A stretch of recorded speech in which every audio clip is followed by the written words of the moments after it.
Hello everyone. तो आप सभी कैसे हैं? सभी को हरे कृष्णा, राधे राधे। तो देखिए, कल हमने आपको सीडीपी का जो आपको प्रैक्टिस सेट कराए थे, हम उसमें से आपको 15 क्वेश्चन करा दिए थे और बाकी 15 के बाद आज क्वेश्चन कराएंगे। तो देखिए, आप जो भी क्वेश्चन करेंगे इस तरीके से करिएगा। आप देखिएगा कि आप कितना क्वेश्चन सही कर पा रहे हैं, कितना क्वेश्चन गलत कर पा रहे हैं, गलत कर पा रहे हैं नहीं, कितना आपका गलत हो रहा है। तो उस आधार पे आप अपने प्रश्न को आंकिएगा। जैसा कि हम आपको डेली बताते हैं कि आप ऐसे कॉलम बनाइए और उसके बाद इस कॉलम में 1 2 3 4 करके आप नंबरिंग करेंगे। जो क्वेश्चन सही होगा उसको सही, जो गलत होगा उसे गलत करेंगे। बाकी उसके बाद अगर हमने 15 क्वेश्चन कराए या 20 क्वेश्चन कराए, जितने भी क्वेश्चन कराए उसमें से आपके 10 सही हुए या 12 सही हुए, इस तरीके से आप अपना काउंट कर सकते हैं। और देखिए, ये जो भी क्वेश्चन है वे आपके जो ऑनलाइन में पेपर में आए हुए क्वेश्चन है वही क्वेश्चन हम करा रहे हैं आपको, ताकि जो नया मॉडल है, नए तरीके से जो सीटेट का एग्जाम होने वाला है उस तरीके से हम आपको क्वेश्चन कराएंगे। क्योंकि जो पुराना आपका पेपर है, पुराने पेपर में से भी क्वेश्चन आते हैं, लेकिन वही क्वेश्चन आपको इस तरीके से अलग अलग तरीके से दे रहा है कि आपको समझ में नहीं आता है। तो आप ज़्यादा से ज़्यादा प्रैक्टिस सेट करिए। चलिए हम फटाफट से क्वेश्चन को कर लेते हैं। और देखिए, जब जब तक आप प्रैक्टिस सेट नहीं करेंगे तब तक आप सीटेट को क्लियर नहीं कर सकते। देखिए, अगर क्लियर कर भी लिए तो आप सीटेट के लिए क्या करेंगे कि बहुत अच्छा मार्क्स गेन नहीं कर पाएंगे। तो इसलिए आपके प्रैक्टिस सेट बहुत ज़रूरी है।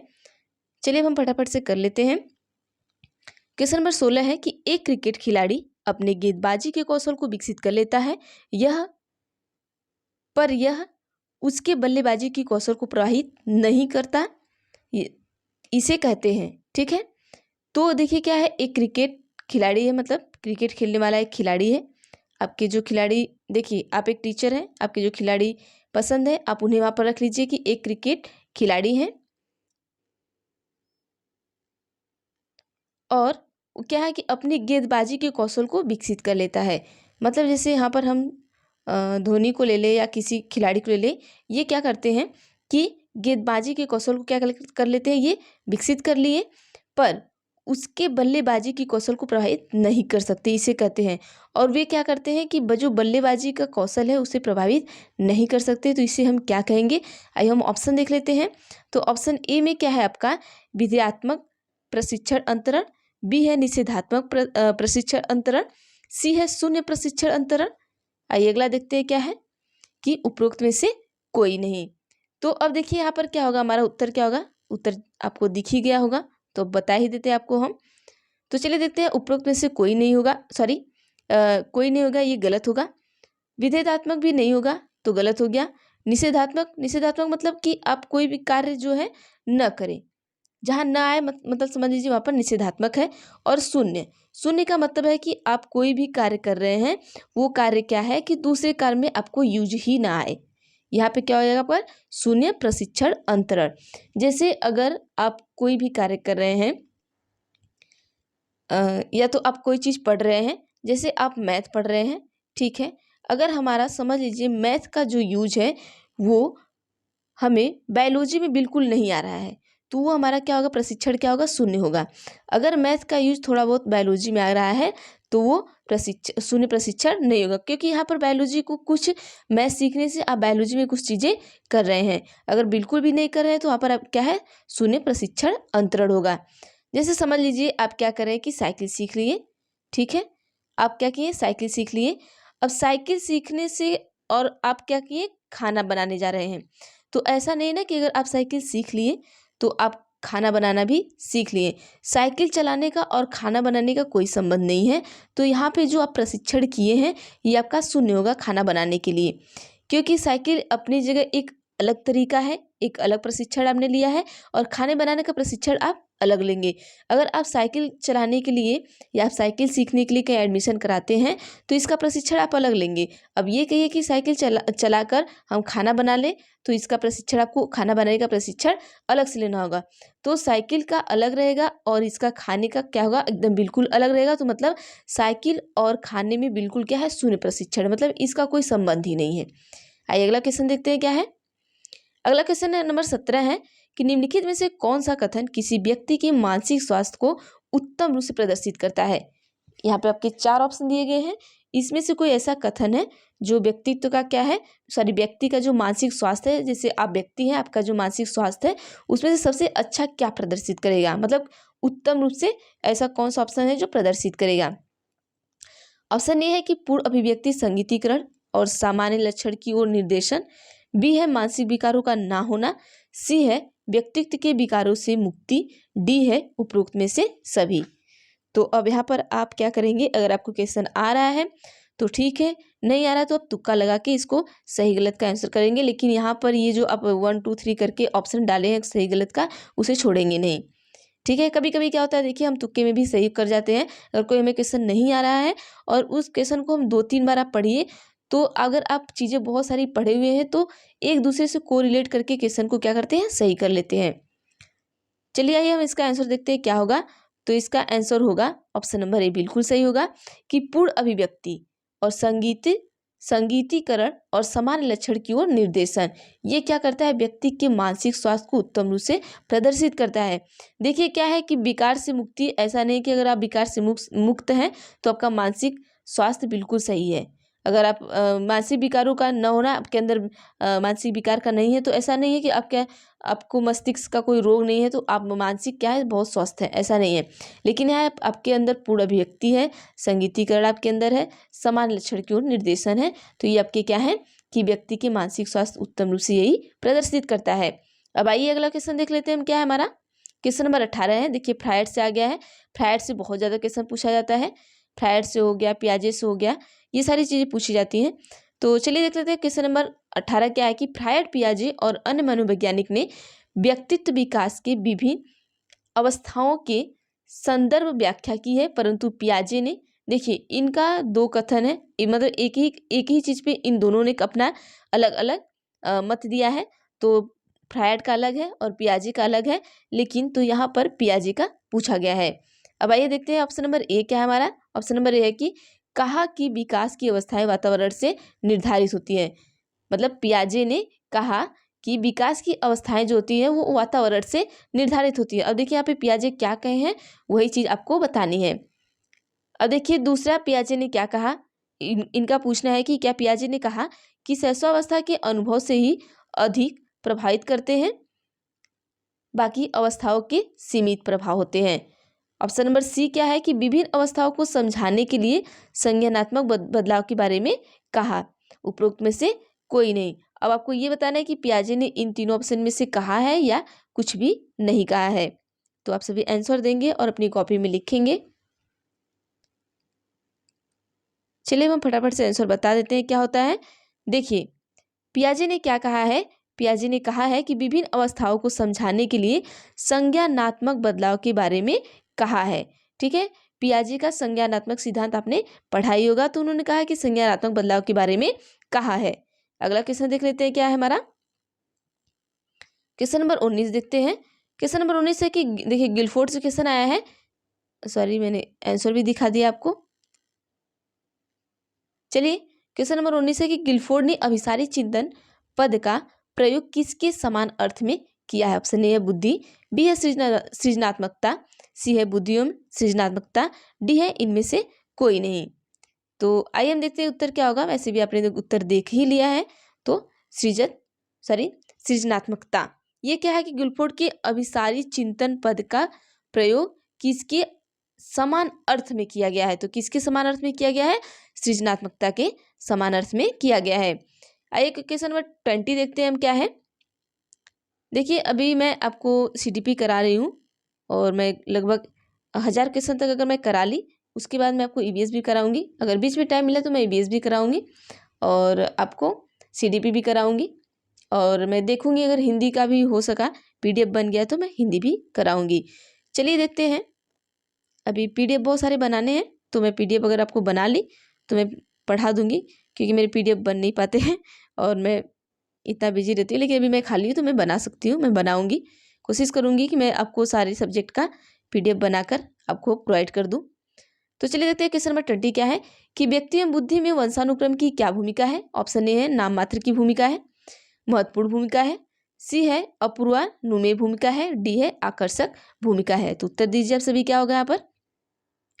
पूछा किसकी भूमिका पूछा है, व्यक्ति एवं बुद्धि में वंशानुक्रम की। वंशानुक्रम, वंशानुक्रम क्या होता है आपका, कमेंट बॉक्स में बताइएगा वंशानुक्रम किसे कहते हैं। तो आइए हम उत्तर देख लेते हैं इसका क्या होगा 20 का। इसमें क्या है वंशानुक्रम का, देखिए जो हमारा वंशानुक्रम है उसका नाम मात्र की भूमिका होगी, किसमें, व्यक्तित्व बुद्धि में। चलिए अगला क्वेश्चन देखते हैं 21। 21 है कि जिन इच्छाओं की पूर्ति नहीं होती, ठीक है, उनका भंडार गृह निम्न में से कौन सा है, इदम, अहम, परम अहम, इदम एवं अहम। तो उत्तर बताइएगा आप सभी क्या होगा यहाँ पर। आइए हम देख लेते उत्तर क्या होगा हमारा। तो इदम होगा, जो हमारा इदम है, ठीक है, इदम, इदम है, इसमें क्या होती है, इच्छा की पूर्ति नहीं होती है। अगर हम देखते हैं, अगर आप देख रहे हैं कि हमें सी टेट में 120 नंबर मिल जाए लेकिन आपके 110 नंबर आते हैं, तो वहाँ पर आपके इच्छा की पूर्ति नहीं हो रही है, तो इसका जो भंडार गृह निम्न से कौन सा है, तो क्या है, इदम है। ठीक है, इदम में क्या होता है, हमारा इच्छा की पूर्ति नहीं होती है। चलिए अगला क्वेश्चन देखते हैं। अब आपको चाहिए 120 नंबर, आपके 130 नंबर, अगर आपके 110 आ गए तो आपका क्या है कि यहाँ पर इच्छा की पूर्ति हो ही नहीं रही है, तो यहाँ पर क्या हो गया, ईदम हो गया। अगला देखते हैं, मतलब ईदम का मतलब एक तरीके से लालच समझ सकते हैं कि हमें जितना चाहिए उतना नहीं मिला, उससे और का लालच हमें बढ़ता आ रहा है। क्वेश्चन नंबर 22 आइए देखते हैं क्या है कि रक्षा तंत्र बहुत सहायता करता है। क्या करता है, बहुत सहायता करता है। ऑप्शन ए, देखिए किसमें करता है ये आपको बताना है। हिस्सा से हिस्सा नहीं होगा, हिंसा होगा, हिंसा से निपटने में। बी है दबाव से निपटने में। सी है थकान से निपटने में। डी है अजनबियों से निपटने में। देखिए हमको 10 क्वेश्चन 15 क्वेश्चन ऐसे करा रहे हैं, और मैं अभी थोड़ा गांव में हूँ, थोड़ा इशू है, नेटवर्क का भी इशू है, और जिस दिन मैं हॉस्टल गई उस दिन मैं आपको 30 का क्वेश्चन कराऊंगी, और आई थिंक मैं 1 हफ्ते बाद जाऊँ, तो तब तक आप 10-10 क्वेश्चन करते रहिए, मैं आपके एग्जाम तक बहुत सारे क्वेश्चन करा दूंगी। चलिए उत्तर बताइए आप सभी। तो ये उत्तर देख लेते हैं क्या होगा, दबाव से निपटने का होता है। जो हमारा रक्षा तंत्र होता है ये किसमें सहायता करता है कि दबाव, अगर हम पर कोई दबाव डाला है तो उससे निपटने का काम करता है। अगला क्वेश्चन है क्या है हमारा, क्वेश्चन नंबर 23 है। ये क्वेश्चन आप सभी बताइएगा। इसके बाद में जो 25 या 26 क्वेश्चन दूंगी वो हमें कमेंट बॉक्स में आप उसका उत्तर जरूर बताइएगा, ठीक है। चलिए 23 देखते हैं हम क्या है। बालक प्रसंग बोध परीक्षण 3 वर्ष से 10 वर्ष की आयु के बालकों के लिए बनाया गया है, ठीक है। क्या, बालक प्रसंग बोध परीक्षण, ये एक तरीके का परीक्षण है। तो ये किसके लिए बनाया गया है, 3 वर्ष से 10 वर्ष के आयु के बच्चों के लिए बनाया गया है। इस परीक्षण में कार्ड की प्रतिस्थापित किए गए हैं। कार्ड में ये जो प्रशिक्षण है आपका या परीक्षण है, परीक्षण समझिए, प्रशिक्षण और परीक्षण में क्या होता है, अंतर होता है। यहाँ पर देख लीजिएगा, ये जो परीक्षण है ये परीक्षण में कार्ड में प्रतिस्थापित किए गए हैं, ठीक है, कार्ड में किए गए हैं। तो किस तरीके के कार्ड में कैसे किए गए हैं, तो आप यहाँ पर उत्तर बताएंगे। ऑप्शन ए है कि सजीव वस्तुओं के स्थान पर निर्जीव वस्तु को। बी है लोगों के स्थान पर जानवर को। सी है पुरुष के स्थान पर महिलाओं को। डी है वयस्क के स्थान पर बालकों को। अब इसमें से ये जो कार्ड है प्रसंग बोध परीक्षण का, तो किसमें स्थापित किए गए ये आपको प्रतिस्थापित किए बताना है। देखिए ऐसे क्वेश्चन जो है आपके पुराने सीटेट में नहीं आते थे, अब जो ऑनलाइन सीटेट आ रहा है, ऑनलाइन के सीटेट में इतना ज़्यादा घुमा घुमा के आपको दे रहा है कि आपको आंसर आते हुए भी आप इतना कंफ्यूज हो जा रहे हैं। इसलिए मैं कहती हूँ जितने भी ऑनलाइन पेपर हुए हैं 2 साल के पेपर लीजिए और उसको बहुत अच्छी तरीके से करिए। आप 1 बार 2 बार, अगर मैं वीडियो कराती तो वीडियो में भी आप 2-3 बार करिए। कभी कभी नहीं, मैं आपको बता दूं, अगर आप CDP से 30 क्वेश्चन आ रहा है तो कम से कम आपको 15 क्वेश्चन या 12 क्वेश्चन तो मान लीजिए रिपीटेड क्वेश्चन होते ही होते हैं। तो अगर आप अच्छे से कर लीजिए तो 15 क्वेश्चन 20 क्वेश्चन, और कोई कोई तो ऐसा क्वेश्चन होता है कि उसमें से कम 5 से 7 क्वेश्चन ऐसे होते हैं, जैसे यहाँ पर बालक प्रसंग बोध परीक्षण 3 से 10 वर्ष में है। देखिए ये तो फिक्स है, लेकिन कुछ ऐसा क्वेश्चन होता है कि जैसे मीना कपड़ा सुखा रही है तो वो तह को सह कहती है, इस तरीके का क्वेश्चन आपका है। कौवा को कुछ अलग तरीके से बोलती है, तो वहाँ पर देखिए सिर्फ नाम चेंज कर देता है और क्वेश्चन वही रहता है, ऑप्शन वही रहता है। तो आप पूरा मिला जुला कर देखेंगे कि अगर आप प्रीवियस ईयर पेपर कर लिए तो 20 तो आपको हूबहू क्वेश्चन मिलना ही मिलना है, बस थोड़ा बहुत अंतर रहेगा और बाकी आपको वहाँ से कॉन्सेप्ट भी आपका क्लियर हो जाता है। तो इसलिए ज़्यादा से ज़्यादा प्रैक्टिस करिए आप सभी। चलिए इसका उत्तर बताइए आप सभी। तो आइए हम देख लेते हैं इसका उत्तर क्या होगा। तो लोगों के स्थान पर क्या है, जानवर को। अब देखिए ये जैसे आपने ये क्वेश्चन पढ़ लिया, ये क्वेश्चन का आंसर क्या है, फिक्स है, ठीक है। तो अगर ये क्वेश्चन आ गया तो वहाँ पर भी आपका फिक्स ही आएगा, ऐसा नहीं है कि यहाँ पर आपको दिमाग लगाना है, क्योंकि जो बालक है वो प्रसंगों परीक्षण है, तो 3 से 10 वर्ष का बालक है। और यहाँ पे परीक्षण में जो कार्ड, एक कार्ड बनाया गया है, मतलब कार्ड प्रतिस्थापित किया गया है, तो उस कार्ड में क्या किया गया है कि लोगों के स्थान पे जानवर को रख दिया गया, ठीक है। मनुष्य के स्थान पे समझ लीजिए जानवर को बस प्रतिस्थापित कर दिया गया। प्रतिस्थापित मतलब कि पहले मनुष्य थे तो मनुष्य को हटाकर क्या किए, जानवर को रख दिए। अब ये क्वेश्चन देखिए आपका फिक्स है, या ये क्वेश्चन अगर आप तैयार कर लिए तो 1 नंबर आपका फिक्स हो गया। चलिए अगला क्वेश्चन देखते हैं। क्वेश्चन नंबर 24 है कि क्रियात्मक अनुसंधान का उद्देश्य है। ऑप्शन ए है नवीन ज्ञान की खोज, बी है शैक्षिक परिस्थितियों में व्यवहार विज्ञान का विकास, सी है विद्यालय और कक्षा की शैक्षिक कार्य प्रणाली में सुधार लाना, डी है उपरोक्त सभी। क्रियात्मक अनुसंधान का कोई एक उद्देश्य है, इन चारों में से वो आपको बताना है। तो देखिए अब ये भी क्वेश्चन आपका फिक्स है कि जो हमारा क्रियात्मक अनुसंधान है इसका भी अपना एक उद्देश्य है, तो इसका जो उद्देश्य है वो तो फिक्स होगा ना, ऐसा नहीं कि इसका बार बार उद्देश्य बदल रहा है तो आपको रटना है। यहाँ पर देखिए कुछ चीज़ें ऐसी हैं जो आप एक बार पढ़ लेंगे तो वो उस, अगर आपको एग्जाम में भी आते हैं तो उसके सेम सेम ही आंसर होंगे। चलिए हम देखते हैं यहाँ पर ऑप्शन नंबर कौन सा हमारा सही है। ऑप्शन नंबर बी बिल्कुल सही है, सॉरी बी नहीं, सी सही है कि विद्यालय की कक्षा की शैक्षिक कार्य प्रणाली में सुधार लाना। देखिए सुधार लाना भी हमारा क्या है, पॉजिटिव वर्ड है। हमने आपको कहा कि पॉजिटिव और निगेटिव वर्ड हम पढ़ाएंगे, लेकिन अगर पीडीएफ बन जाती है तो पढ़ाएंगे, नहीं तो मैं जब हॉस्टल जाऊंगी तभी मैं आपको पढ़ा पाऊंगी। चलिए देखते हैं अगला क्वेश्चन, देखते हैं हम 25 का।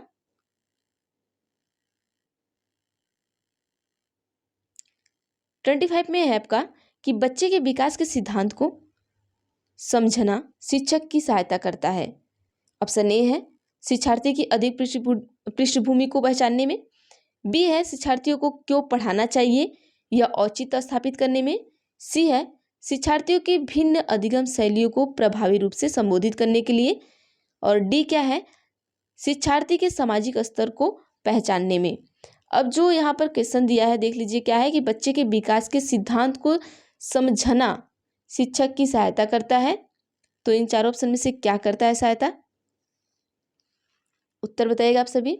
और हमें आप कमेंट बॉक्स में लिखेंगे कि आप कितना क्वेश्चन सही कर पाए हैं, कितने क्वेश्चन गलत किए हैं। अगर आपने इसमें से 5 क्वेश्चन सही किया है तो हमें कमेंट बॉक्स में 5 बताइएगा, 2 किया है तो 2, लेकिन देखिए ईमानदारी से बताइएगा। ऐसा नहीं है कि आपने हमें 10 में 10 कर दिया तो चलिए ठीक है आप 10 में 10 कर देंगे, लेकिन वो आपको पता होगा कि आपने कितना सही किया है।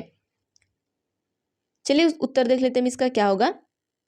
शिक्षार्थियों की भिन्न अधिगम शैलियों को प्रभावी रूप से संबोधित करने में हमारा उत्तर हो जाएगा। अगला क्वेश्चन देखते हैं। देखिए इस क्वेश्चन का हम आंसर आपको नहीं बताएंगे, ये क्वेश्चन का आंसर आप मुझे कमेंट बॉक्स में देंगे आप सभी। पुरुष स्त्रियों की अपेक्षा ज़्यादा बुद्धिमान होते हैं, यह कथन है। देखिए इसमें